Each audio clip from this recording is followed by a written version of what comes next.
Вітаю, гэта канал Свабода Прэміум, з вами Дмитрий Гугневич у Празе. На сувязі са мной два палітычныя глядальнікі Радыё Свабода, Валер Карбалевич і Віталь Цыганкоў. Прывітанне, калегі. Добрый день. Сёння мы паговорым пра змену Канстытуцыі, якія маюць неўзабаве ў Беларусі адбыцца. Прынамсі, ўжо абвешчаны дзень да дэдлайн, пазней якога ўжо немагчыма будзе прадставіць гэты праект. Это 7 лістапада, вядомы чырвоны дзень календара ў Савецкім Саюзе і Беларусі як адзінай краіне свету, дзе адзначаецца гэты дзень. Паговорым пра змены, якія агучыў праект гэтай змены агучыў старшыня Канстытуцыйнай камісіі гаспадар Міклашевіч у эфіры беларускага тэлебачання на гэтыя выходныя. Таксама паговорым пра інтэрв'ю гучнае Александра Лукашэнкі тэлеканалу CNN, хто перамог гэты двубой, таму што пра гэта вядзецца зараз дыскусія ў інтэрнэце. І ці варта было ўвогуле прыязджаць амерыканскаму журналісту ў Менск на гэтую размову. Калегі, спачатку давайце вось пра гэтыя змены. Яны агучаныя, мы пра іх пісалі на сайце. Там насамрэч некалькі такіх новаўвядзенняў, якія, скажу так, самыя гучныя, бо прынамсі заслугоўваюць увагі. Гэта абмежаванне двумя тэрмінамі паўнамоцтва прэзідэнта, то бок 10 гадоў. Правда, невядома, ці Лукашэнку залічыцца тое, што ён раней быў ці не, ці пачнецца абнуленне, гэта было з Пуціным. А рэшта, яны такія, хутчэй, менш значныя, которые не маюць ніякага значэння на палітычную атмасферу Беларусі, але, можа, я все-таки памыляюся. Тое, што вы чулі пра гэтыя праекты, што вы пра іх скажаце, для каго яны ўвогуле робяцца, гаспадар Валяр? Лукашенко не хавае, што новая Конституція робіцца для новага прэзідэнта. Таму паўнамоцтва гэтага прэзідэнта трохі меншыя будуць, чым па першай Конституцыі. І самае галоўнае, прэзідэнт перастае быць заканадаўчым органам. Таму што сёння фактычна у Беларусі прэзідэнт адзіны заканадаўчы орган. Парламент хоць і мае на гэта права, але толькі са згоды адміністрацыі прэзідэнта можа ініцыяваць закон. Таму вось гэта даволі значнае скарачэнне паўнамоцтва прэзідэнта. На гэтай нарадзе, якая адбылася недаўна, Лукашенко нарэшце растлумачыў, навошта Усебеларускаму народнаму сходу надаецца канстытуцыйны статус. Ён 3 раза вяртаўся да гэтай тэмы і 3 раза падкрэсліваў, што статус Всебеларускага народнага схода надаецца для таго, каб кантраляваць прэзідэнта. І з гэтага вынікае, што мусіць менавіта пасаду кіраўніка Всебеларускага народнага сходу Лукашенко прыхаваў для сябе. І вось гэтая сітуацыя, калі ёсць адзін моцны орган, моцны цэнтр улады, это прэзідэнт, і вось другі цэнтр, які менш моцны, але будзе валодаць некімі кантрольнымі паўнамоцтвамі. А Лукашенко нагадаў, што Всебеларускі народны сход можа мяняць Канстытуцыю, можа прызначаць Цэнтральную выбарчую камісію і Канстытуцыйны сход. Па всякім разе, вось тое, што ён прагаварыў публічна. І што з гэтага вынікае? Ці ўдасца ўвогуле Лукашенко, стаўшы на чале Всебеларускага народнага сходу, рэальна кантраляваць гэты сход? Бо тыя ж дэлегаты, тыя ж дэпутаты, якія будуць на гэтым сходзе, яны будуць арыентавацца на таго, у каго больш улады. А улады будзе больш у прэзідэнта.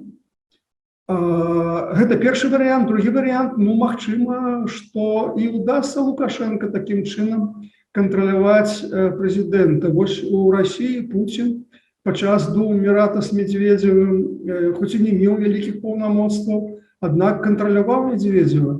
Ці ўдасца Лукашенко? Гэта вялікае пытанне. Віталь, ласка. Я перш за ўсё азначыў бы то, з чаго пачалі, што перанесена, скажем, на лістапад. Гэта важна заўважыць, што перанесена, паколькі самая апошняя дата прызначалася спачатку жнівень, потым прызначаецца верасень, цяпер лістапад, і прадстаўляюць, збіраюцца нейкі вялікі сход, прадстаўляюць Лукашэнку праект, і ён кажа, што трэба яшчэ даць дапрацоўваць юрыстам. Мне здаецца, што сапраўды, як адзначаюць і іншыя палітычныя аглядальнікі, тут яму не падабаецца, што ёсць так званыя няма так званых пераходных палажэнняў, то бок пасля прыняцця гэтай канстытуцыі, што будзе далей з існуючай пасадай, з існуючай улады, маецца на ўвазе, я думаю, Лукашенко найперш галаве трымае сидзець да 25-го году. Мне здаецца, па ягоных нейкіх рэпліках, па ягоным, все, што мы пра яго ведаем за апошнія, скажем, 27 гадоў, выглядае, што такі варыянт у яго галаве, і ён менавіта хоча і пакуль не знаходзіць самы такі камфортны для яго варыянт гэтай так званай канстытуцыйнай рэформы. Як бы так, каб абышлося без тых праблемаў, пра якія казаў Валер, як бы так, каб гэты транзіт улады прайшоў дастаткова спакойна, не выклікаў бы зноў, скажем, пратэстаў, незгоды грамадства, якая так яго не ўспрымае. І тут этот паказчык пра ўсебеларускі сход, мне здаецца, дастаткова красамоўны, ён будзе ў тым сэнсе, што калі сапраўды будуць моцныя паўнамоцтвы гэтага ўсебеларускага сходу, значыць, Лукашенко все-таки мае на ўвазе сыходзіць, каб той іншы прэзідэнт быў слабым. Калі ж гэты іншы новы прэзідэнт будзе дастаткова моцным, то, магчыма, ён менавіта такую пасаду моцнага прэзідэнта яшчэ нейкім чынам прадугледжвае для сябе, то бок там тыя ж пераходныя палажэнні, што з прыняццем новай канстытуцыі цяперашні кіраўнік дзяржавы застаецца таксама кіраўніком і да наступнага, скажем, да наступнай кадэнцыі. А эта новая канстытуцыя пачне працаваць толькі там з 25-го года. Могуць быць цалкам прынятыя такія палажэнні. Это то, што ён пакуль не выказаў, і то, што ён як бы заявляе, што я чакаю ад экспертаў там нейкай рэакцыі, там нейкіх варыянтаў, а гэты нешчасны эксперты на чале з Міклашевічам не ведае, што ж самы галоўны хоча. Вы там хотя бы намекните вы нам, что хотите, мы так вам и напишем, яны хочет сказать. А ён пакуль канчатковыя кропкі не расставляе. Вы згадалі про это слово транзит. Увогуле, на дадзены момант цяжка уявіць такое, таму што калі сачыць за дзяржаўным тэлебачаннем ці вугле сродкамі масавай інфармацыі, то у прынцыпе ніякіх імёнаў пачала Лукашэнкі не заўважана, каб яно выдзялялася неяк так. На вашу думку, як это ўвогуле можа адбывацца такім чынам у Беларусі, што гэта мае быць прэм'ер-міністр, гэта мае быць хтосьці невядомы. Канстытуцыя добра, гэта як бы інструмент, як проста чалавека кантраляваць, а як это будзе адбывацца самавылучэнне такого, скажем так, наступніка? Я і калі уж так пажарку, я і кажу, што все гэтыя дадзеныя, тым ліку то, што вы зараз сказалі, што ніякіх прыкмет не то, што там пераемніка, ніякіх прыкмет, што будзе рэальная выбарчая кампанія, паказваюць, што ён бы хацеў весці, як моя версія на сённяшні дзень, грунтуючыся на всіх тых фактах, якія мы ведаем, што ён бы хацеў весці гэту новую канстытуцыю, а запрацуе нам, маўляў, пазней. А зараз ён будзе працягваць сваю кадэнцыю, нічога не будзе мяняцца. Бо калі б сапраўды, як сказана, з лютага ўжо рэферэндум, то засталося там 4 месяцы, і ўжо трэба было б рыхтаваць там кампанію, нешта аб'яўляць, кагосьці там засвечваць. Ніякіх прыкметаў гэтага немає. Я думаю, ён, безумоўна, разумее, што в такой грамадскай сітуацыі, калі нам ужо люди, які называюцца уладай, давно заявілі, што все, пратэст падаўлены, а рэпрэсіі не спыняюцца, іх не становіцца менш,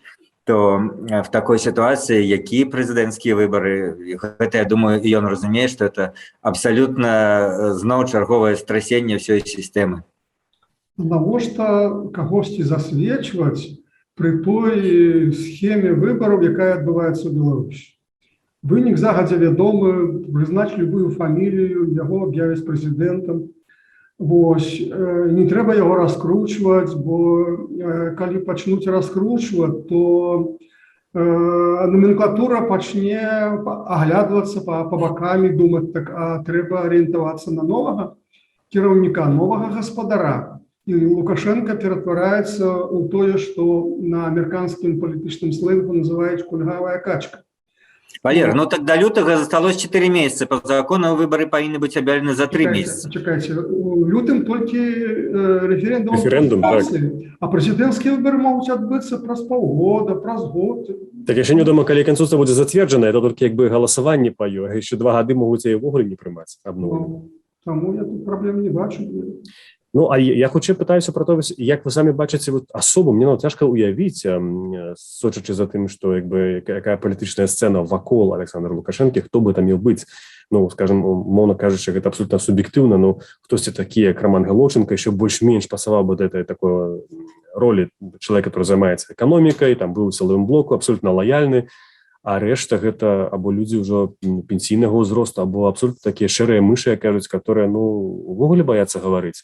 Так, ну, калі вы кажаце пра шэрую мыш, то давайте вспомнім, якой шэрай мышкай быў Владимир Путин яшчэ там за год да свайго прэзідэнцтва. Спачатку прызначылі на ФСБ, потым на прэм'ер-міністра, і процьма ёсць фотаграфіі, як ён пры Сапчаку ходзіць такім, ну, скажем, вельмі незрачным, скажем так, негеглым нейкім плашчыку, там, паліто, і уяўляе сабой просто дакладнае вот значэнне вот гэтага паняцця. Шэрая мыш, якая ніколі нікуды не высоўвалась, ціха там карупцыйнымі справамі займалася, і не был ні палітыкам, нікім. В дадзеным выпадку, ну, сапраўды, гэта, ну, вот варыянт коня в Сенат водзіць, ну, так тут таксама само прозвище не мае великого значения, але это, ну, той вариант, что калі это будзе адсунуто даволі далёка, як про гэта Валер сказал. Чым больш слабы, чым больш невядомы, чым больш шэры будзе гэты чалавек, тым лепш для Лукашенко.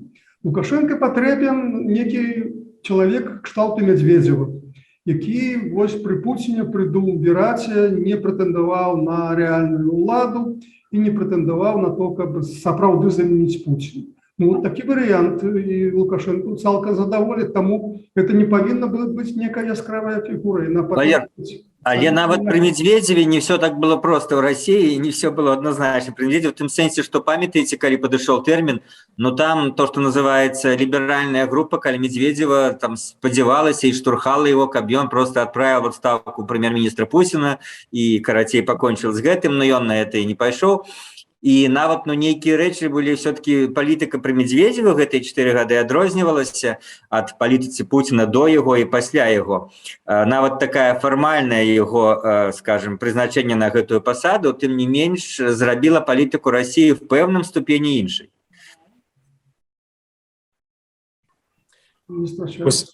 І гэта зараз чарговае якраз пытанне, звязанае з гэтым інтэрв'ю славутым нашумелым CNN, дзе Лукашенко заявіў, што магчыма ён яшчэ будзе і вечным прэзідэнтам, таму як бы вся папярэдняя наша гутарка можа быць увогуле не актуальнай. Я шчыра скажу, я паглядзеў уважліва гэтай 1,5 гадзіны, забіў такі подзвіг. Там гадзіна всяго? Ну, больш, чым гадзіна, конечно, больш. Ну, 1,5 гадзіны, можа і 1,5, некаторыя спадабаліся, некаторыя мне адказы. Пытанне да вас, ну, я спадзяюся, вы таксама, прынамсі, ведаеце самыя важныя, скажем так, заявы Лукашэнкі там. Што вас вот найбольш, скажем, там уразіла, на што вы звярнулі ўвагу, як на нейкі сігнал, які можа быць больш, чым проста вось ягоныя там адказы там пра Гуантанамо, пра Амерыку, калі это абсолютно не мела дачынення да пытання, якія яму задавалі. Гаспадар Валер. Ну, Лукашенко, як заўсёды, быў супярэчлівы. З аднаго боку, ён сказаў, што калі яго спыталі пра транзіт улады, ён сказаў, што гэта можа адбыцца хутчэй, чым вы думаеце. Ну, а потым сказаў, што калі вы будзе ціснуць, то Лукашенко будзе вечным прэзідэнтам. Ну, гэта ў ягоным стылі, так сказаць, выказваць супрацьлеглыя, узаемавыключныя тэзісы ў адным і тым жа абзацы, ў адным і тым жа выступе. Тое самае пра Рынае, па этой гісторыі з самалётам, з Пратасевічам, калі ён сказаў, што не, мы гэта не рабілі, але калі трэба, то мы гэта зробім ні на што не зважаючы.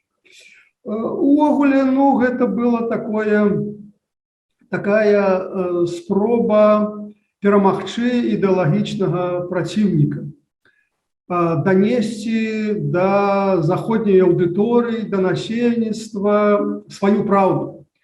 Мне падаецца, што Лукашенко ўсё яшчэ жыве ў нейкіх такіх ідэалагічных міфах савецкіх часоў, што у краінах захаду, у краінах капіталізма жыве, так сказаць, ёсць народ, ёсць улада, якая абманвае гэты народ, і калі гэтаму народу сказаць праўду пра ўсё, то ён, так сказаць, адразу будзе яе ўспрымаць. І вот праз голову, так сказаць, всяких там заходніх медыяў Лукашенко хацеў данесці гэтую праўду да амерыканскага, да каких-то іншых, так сказать, краін захаду. Вось. Ну, а тое, што сам жанр вось такой дыскусіі, калі журналіст мае магчымасці задаць пытанне, а дыскутаваць не мае, ён заўсёды дае перавагу таму чалавеку, які адказвае на пытанне. Лукашенко в своем стиле отказывает, так сказать, это фейк, это неправда, вось, докажите факты на стол, и в таким выпадку, ну, спрачаться, вести дискуссию, пераможную дискуссию з ім, ну... Запярэчыць заўсёды можна было б хаця б на тое, што Александр Тарайковскі не меў заточак і ножоў, калі ішоў на міліцыю, ішоў з паднятымі рукамі, мы это бачылі ўсё на відэа, у шортах і ў белай майцы, і падняўшы рукі ўгару, але журналіст все-таки гэтага не сказаў, хаця это абсолютна відавочна. Ну, гэта трэба было ведаць шмат такіх дэталей, які замежны журналіст просто не мог ведаць. Віталь, для вас... Так, я поглядел для гэтай программы, так не хотелось, але называется. Вось. Ну, это его лукашенковский такие звычайные, то, что зараз в заходних дискуссиях называется whataboutism, то бок what about, а что у вас? Ну, у вас негров лічуюць.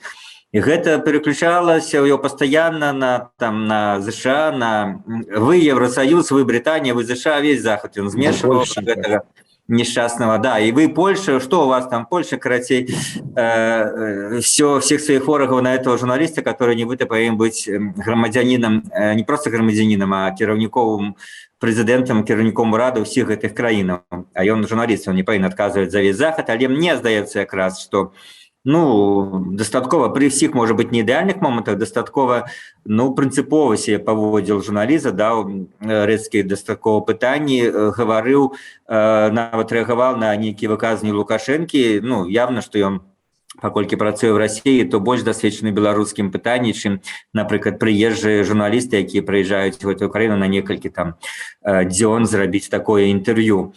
Вось так Лукашенко в сваім стылі, ён пастаянна хлусіў, падняў гранату, спрабаваў кінуць сілы правапарадку, гэта пра Трайковскага, хаця тут вот многие люди абмяркоўваюць, там вот Артём Шрайбман там сваю версію мае, а іншыя, што Лукашенко ці ён сапраўды в нейкім такім інфармацыйным пухіры, ці вот ён это не ведае, калі выказвае такія рэчы.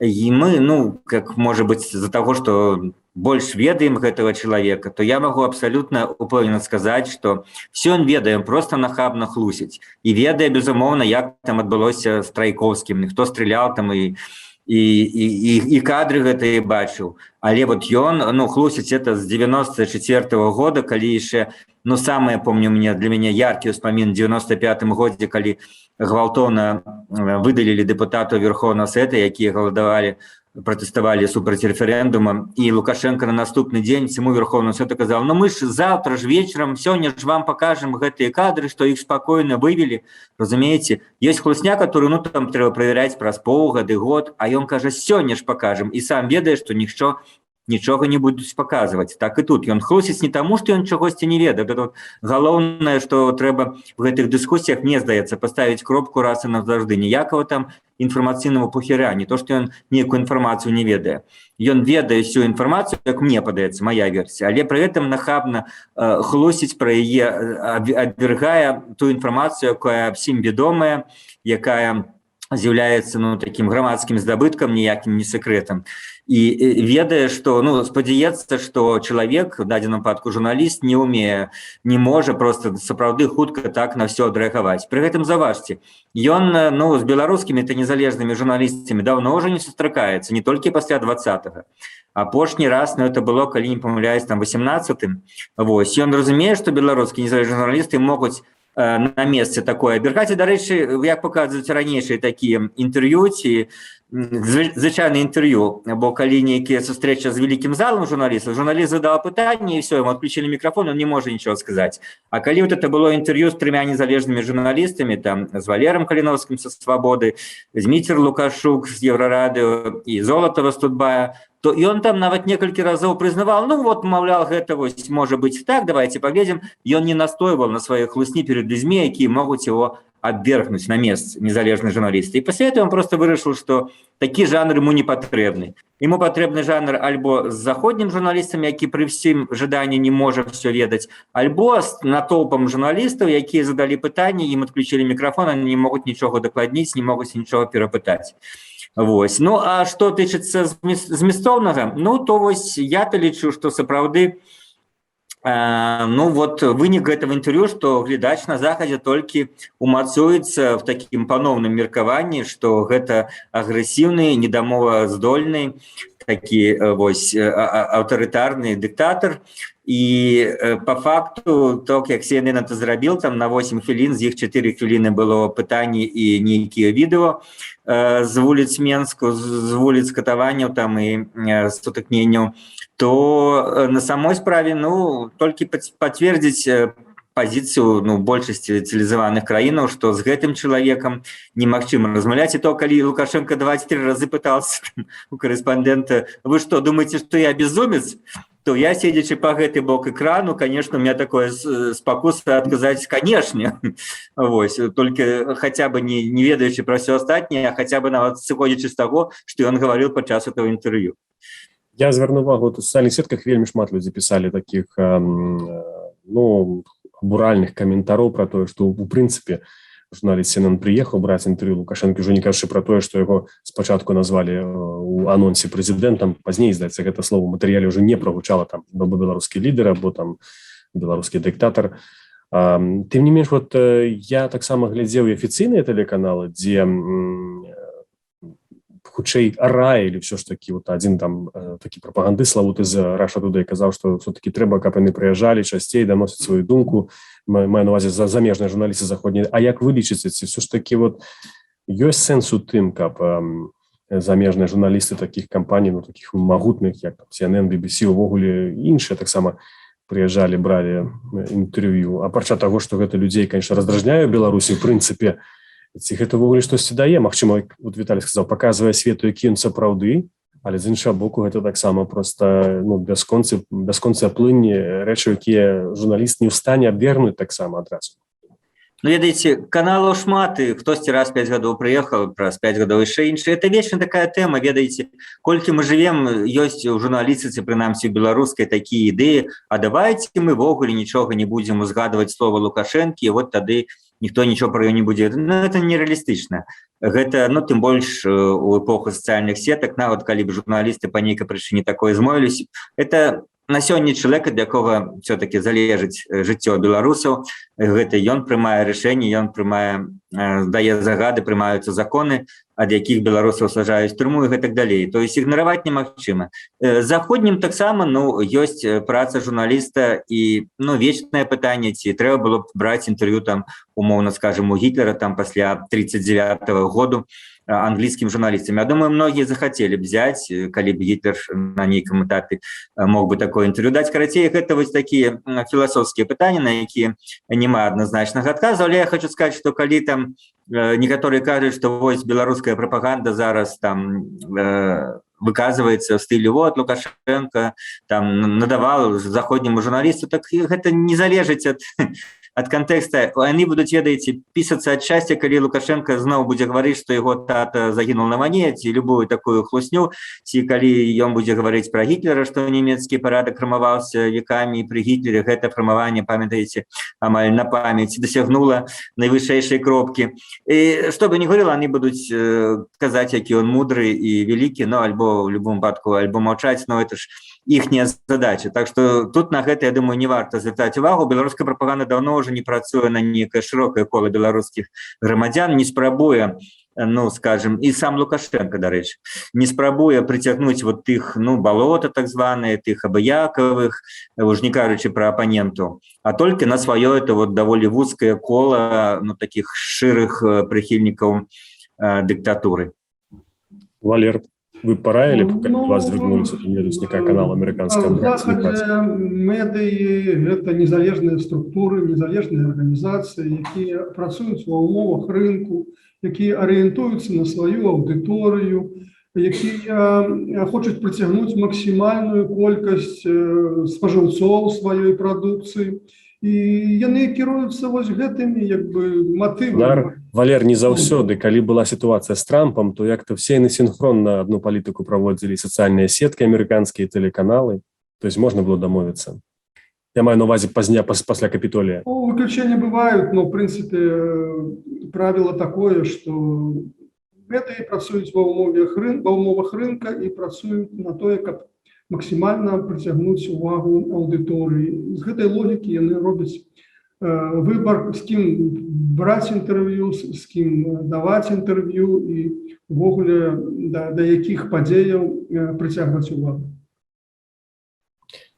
Дзякуй вялікі. Гаспадарства нагадаю, што сёння маімі госцямі былі Валер Карбалевіч, Віталій Цыганкоў, а ў празе для вас працаваў я, Дмітрий Гурневіч, вы глядзелі канал Свабода Прэміум, і гэта быў празкі акцэнт. Дзякуй за тое, што былі разам з намі. Нагадаю, не Юрый Даркахруст, а Дмітрий Гурневіч. Усього вам самага добрага, а Юрый Даркахруст неўзабаве вернецца з адпачынку і будзе працягваць гэтую праграму. Усього самага добрага.